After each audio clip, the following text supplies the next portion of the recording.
How much do you connect the language that you teach with the culture where that language is used?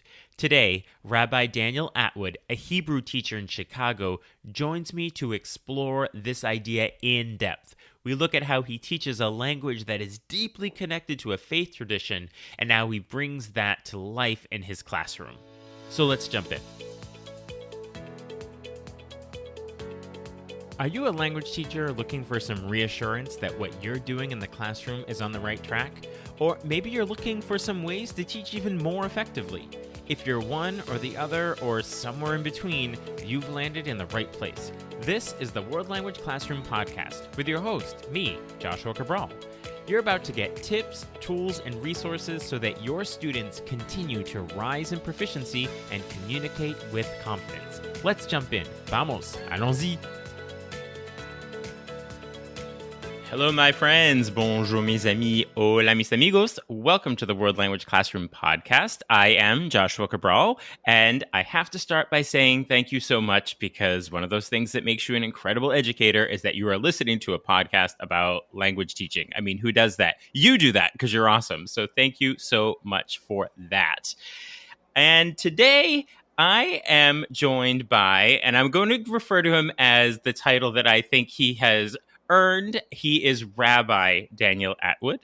And we talked earlier, and I said I want to make sure that I am referring to you in the most respectful way possible. And he is, in fact, a rabbi.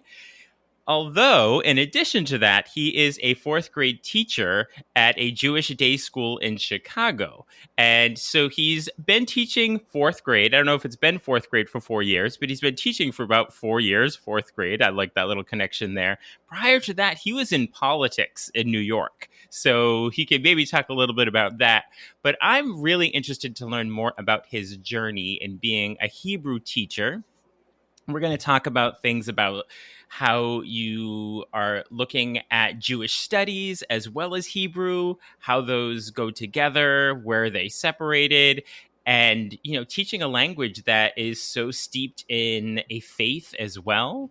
And also looking at a language that has a different script than a lot of the students are used to in their native languages. So much to unpack with Rabbi Daniel Atwood today. So, Daniel, welcome to the World Language Classroom Podcast. Thank you. And thank you so much for inviting me on today, Joshua. It's so nice to be here with you and with all of our listeners. So I grew up in New Jersey, in a suburb of New York City. And I always think it's important to start before I was born. My father was an Italian Catholic punk rock singer. Mm-hmm. And my mother comes from an Orthodox Jewish family in Brooklyn. And they met somewhere in between, whatever that is. Mm-hmm. And that led me into my life. And I attended Jewish schools, so schools that serve Jewish populations in the New York area as a kid, and where we learned Hebrew. We learned Hebrew in a sort of more old-fashioned or different kind of style, where we memorized vocabulary, we memorized verb charts, but we were all learning Hebrew, and I was always really into it. I remember a certain teacher I had in high school. Her name was Mrs. Bar-Oz, and she read we were doing Israeli literature, and she would scream when yell very loudly, reading the stories with so much passion. And there's a lot of passion in some of the early Israeli literature, and that really stuck with me, and I really loved learning Hebrew. And I decided after I graduated high school to take a gap year and attend a school in Israel, sort of a religious seminary, actually, where I was just studying religious studies. And it was an Israeli school, so the language of instruction was Hebrew, and my friends were Hebrew speaking. So that's really where my Hebrew went from okay to fluent, being able to really sound like a native Hebrew speaker. And so when did the rabbi situation happen in your life? Yeah, that one it really started in college. I met some really cool people who were involved in social justice work, who were rabbis. And I was really involved in social justice work and sort of related to my political work at the time. And I saw becoming a rabbi as a way to be rabbi just means teacher in Hebrew. And it's a way to be a leader in the community and to teach about the issues and causes that I think are important to me and important to the world. So I went to what's called a rabbinical school, a Mhm. place where people studied to be rabbi. I did that. It was a 4-year program, and I graduated that in 2019. So, where did your political life lead you in terms of wanting to then become a teacher? What was that transition like for you?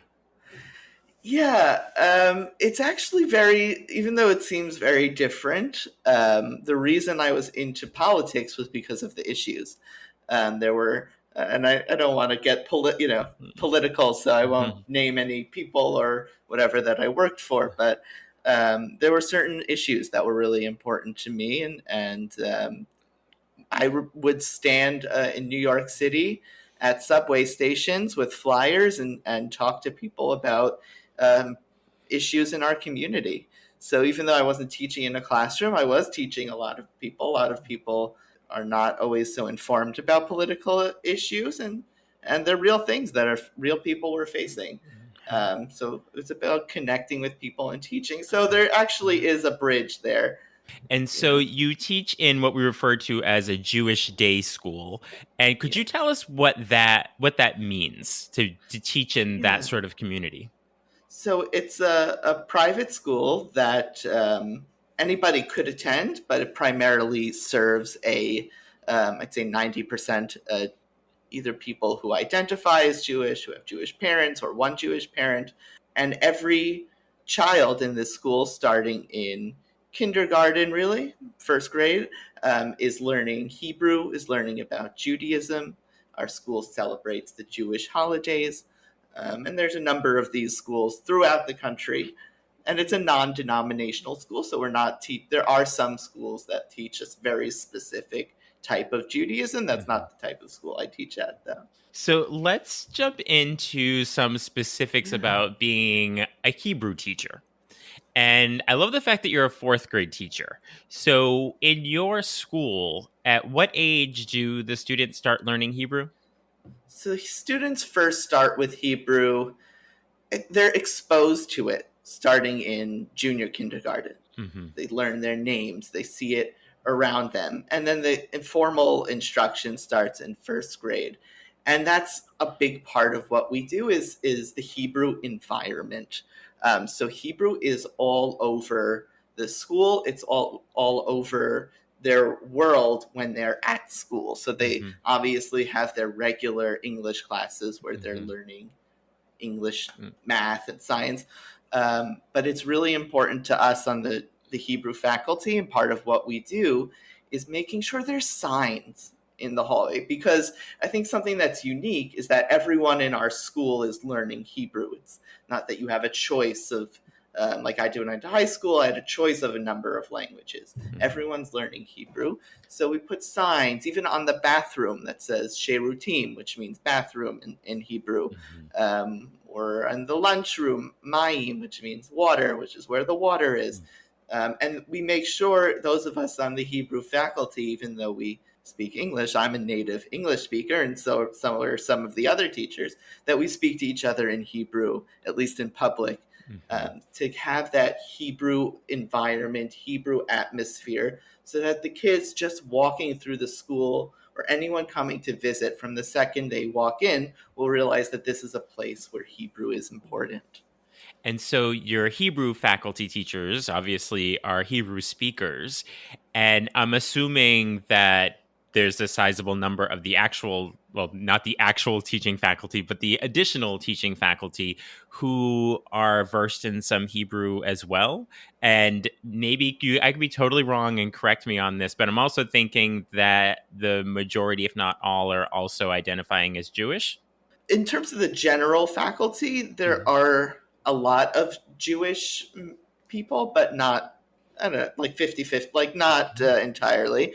See, I'm glad I asked that because I was making an assumption there, which was not correct. Yeah, every class has a general studies teacher and a Jewish studies teacher, and the Jewish studies teacher is responsible for the Hebrew, and the general studies teacher. We work as a team, we work closely together, but they don't necessarily need to know Hebrew, but it's always nice if they know some. And always the teachers I've worked with, Mm-hmm. whether they know Hebrew or not, are looking to ask how they can incorporate. We really try to, it's not an immersive environment where all they hear is Hebrew all day. Mm-hmm. But something we try to do, because Hebrew is a hard language, especially if you're coming from English, is to have it in as much as possible. Sometimes I've quietly written, teachers have asked me, can you write my morning message, like the message you put on the board in the morning in Hebrew? Just like, because the general studies teachers also are very excited to have their students learning Hebrew. There's two reasons I say why people would learn Hebrew. One would be, I guess, the same reason you would learn any other language, to interact with people who speak Hebrew, to interact with the language and culture of Israel, which is the country where Hebrew is primarily spoken, and also to learn about Jewish culture. And those are two distinct things, but we're doing both. We're teaching both sort of modern Hebrew. So for people, I don't know how many people know history of Hebrew. Hebrew's been around for 3,000 years, but Hebrew was not really a spoken language until about 200 years ago, until around the 1800s, when people, Jews primarily spoke languages, either local languages or Yiddish, which is sort of a Germanic Hebrew, or Ladino, which is a Spanish type of slash Hebrew language that a lot of Jewish people spoke. Are you referring more Yeah. to sort of the Jewish diaspora in the world, or specifically in Israel, those languages were being used? Even in Israel, there wasn't a rich tradition of speaking Hebrew. Arabic was spoken, because Hebrew hadn't really developed in that way in a very long time. And it was really a group of people in the 1800s sat down and wrote a Hebrew dictionary and said, we want to have our own language. We don't want to speak sort of the languages of the olden times. Yiddish was really becoming associated with very religious and a sort of an older style. So they wanted to have a newer language. So in that sense, that modern Hebrew, we call it, is newer. Hebrew has always been the unifying language of Jewish people. So we have Jewish literature, poetry, songs, everything, books going, written in Hebrew, again, going back to the Bible, which was, the Old Testament, at least written in Hebrew 3,000 years ago until today. So we teach students Hebrew both so that they can interact with Hebrew and Israeli culture. That's something that's important to us. But also so that they can be educated Jewish people. And in my opinion, it's if you don't know Hebrew as a Jewish person, you're cutting yourself off from a lot of Jewish culture, both from the past and today. A plurality of the world's Jewish population lives in Israel. Again, Hebrew literature.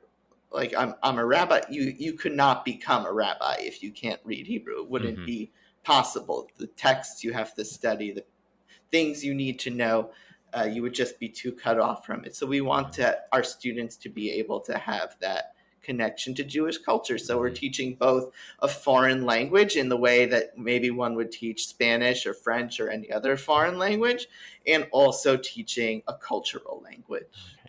And so if we look a little deeper into this idea of like being able to read it, so let's look specifically at what you're doing with your students and this idea of a different script, which I'm Yeah. sure that there are a number of Hebrew teachers listening. I actually saw in the recent survey that I put out that there are a number of Hebrew teachers. Okay. There are a number of Chinese teachers, Japanese teachers, a lot of Arabic teachers. So, a lot of teachers that are teaching languages that don't use the Roman alphabet script.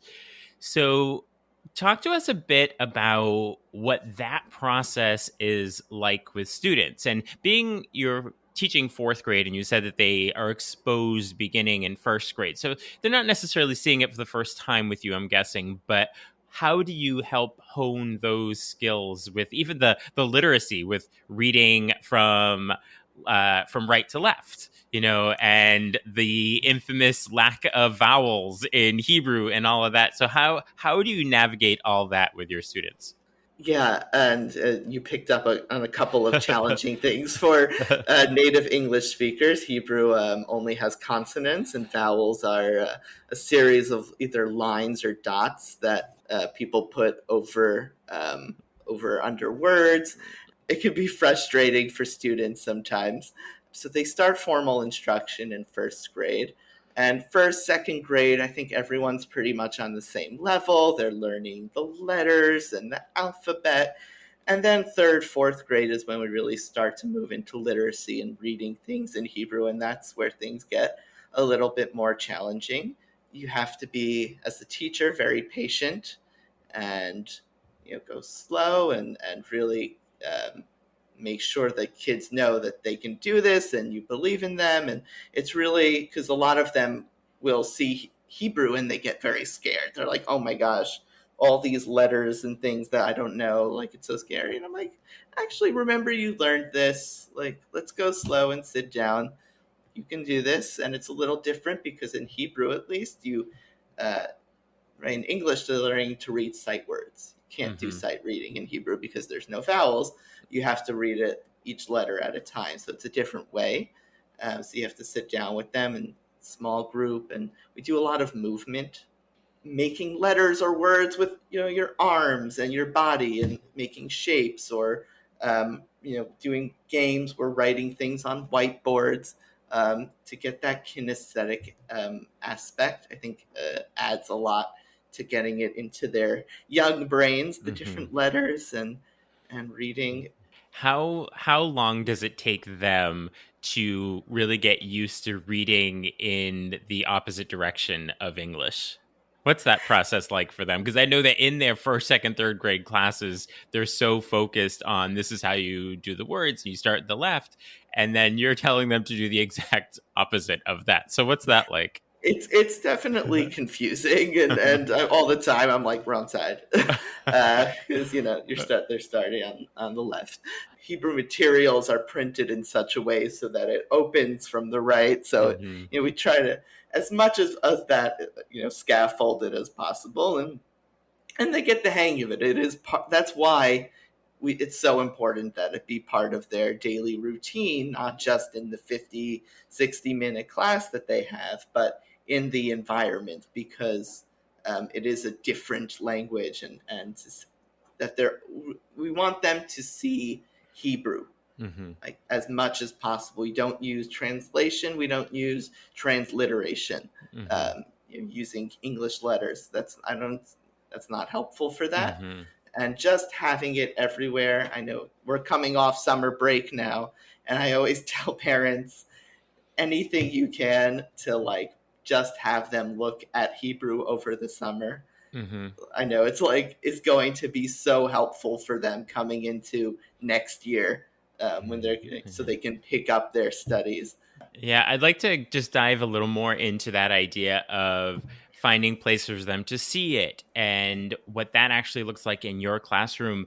And in terms of creating this immersive environment for your students that allows them to really explore the culture and the language. And I think in general, sometimes teachers can be a little challenged to find authentic resources. And when we're talking about French and Spanish teachers, there's a plethora of that out there. And even then, it could be a little challenging or something. But how do you go about creating that linguistically rich as well as culturally rich experience in your classroom when materials are not as readily available, say, as French, Spanish, Italian, or maybe even Chinese? Yeah, and there are materials. There are Mm-hmm. Hebrew curriculum books and programs that we're using. And at the same time, a lot of them are made for second language education, so they're not authentic resources.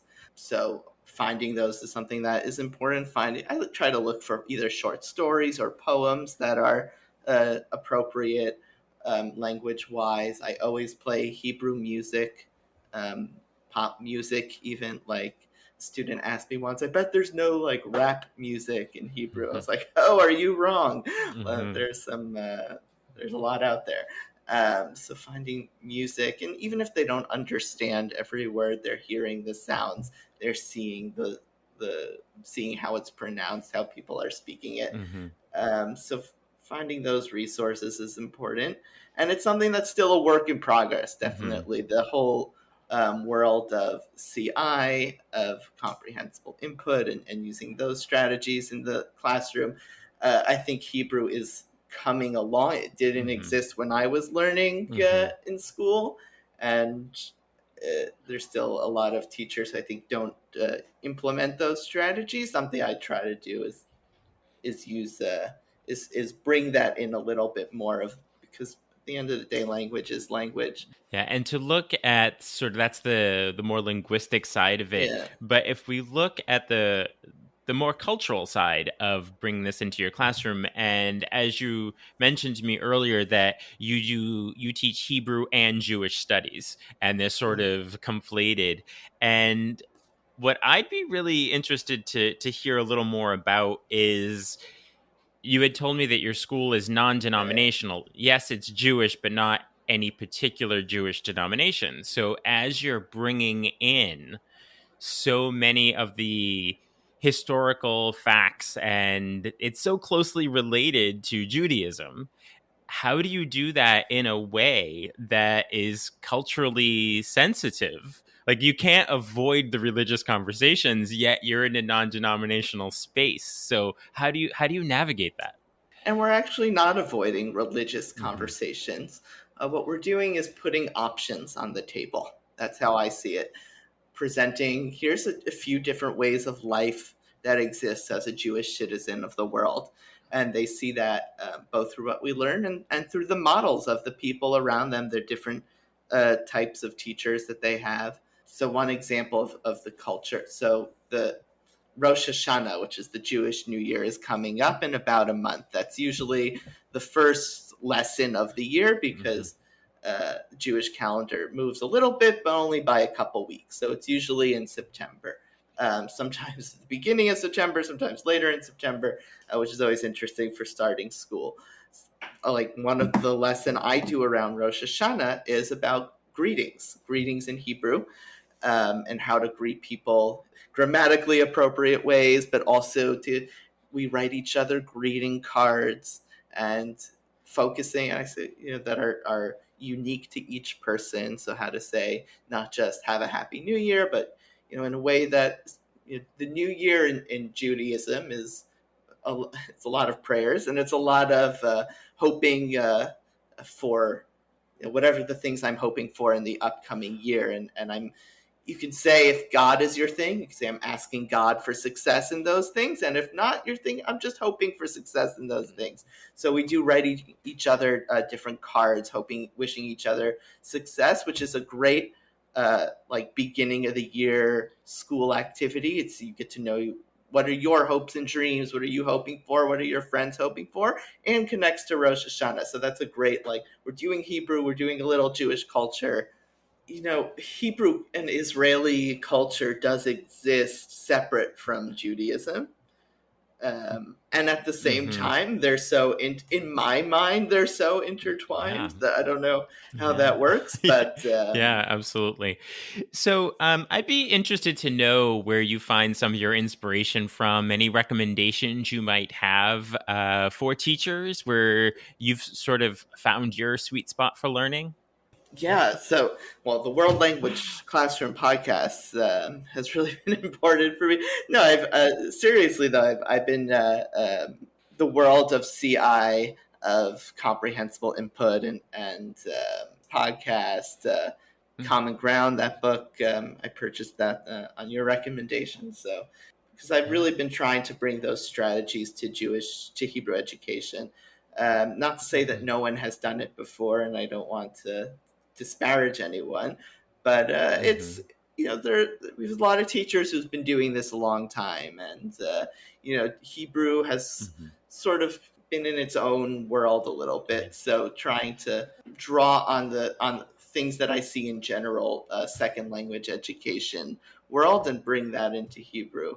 I'm imagining that if there are some Hebrew teachers out there listening to us right now, they'd be interested in connecting with you so that they can make that world a little closer for you. So, how can teachers Please. reach out to you? Sure, you can send me an email, rabbiatwood@gmail.com. You can find me on Facebook or Instagram at Rabbi Atwood. That's where at Rabbi Atwood, search it on the internet. Okay. Well, I really appreciate all of your insights. And before Sure. we say our goodbyes, I was just hoping that you could leave us with a good piece of advice about maybe it's about teaching Hebrew, maybe it's about teaching a language that's closely connected to a culture, but just what's a good piece of advice about teaching that you can leave us with? But this is the best job in the world because we get to teach people something that we love and important to us. And I say, stay away from the negativity. Remember, look at your kids and remember why you do this. Yes, thank you for that really important reminder for all of us in the classroom. And I am so, I feel that I am incredibly privileged to be able to have this opportunity to talk to teachers regularly about their classroom because you exude pride in what you do. And whenever I invite people onto the podcast and we have these conversations, like these teachers wouldn't be talking about this if they weren't proud of it. So I love the fact that I have teachers that are willing to come on and share that and continue to spread that love of teaching to everyone who's listening. So thank you very, very much for all of your insights and that excellent reminder. Thank you. Toda rabah, as we say. What are your takeaways from that conversation with Rabbi Daniel Atwood? I'm definitely thinking about ways to provide a more immersive experience for my students. Be sure to check out the show notes to connect with Rabbi Atwood. You'll also see the link to sign up for Talking Points, my weekly email newsletter with tips and resources for language teaching. There are also links to get in touch with me if you'd like to work together, either in person in your school or remotely. I will talk to you soon. Bye for now. Thank you for listening to the World Language Classroom podcast. Be sure to follow or subscribe wherever you're listening so that you never miss an episode. Let's keep the conversation going on social media. Connect with me on X, aka Twitter, Facebook, and Instagram at WL Classroom. And for even more valuable resources, visit my website, WLClassroom.com, where you'll find over 300 blog posts about language teaching. So stay inspired, keep growing, and continue making a difference in your language classroom.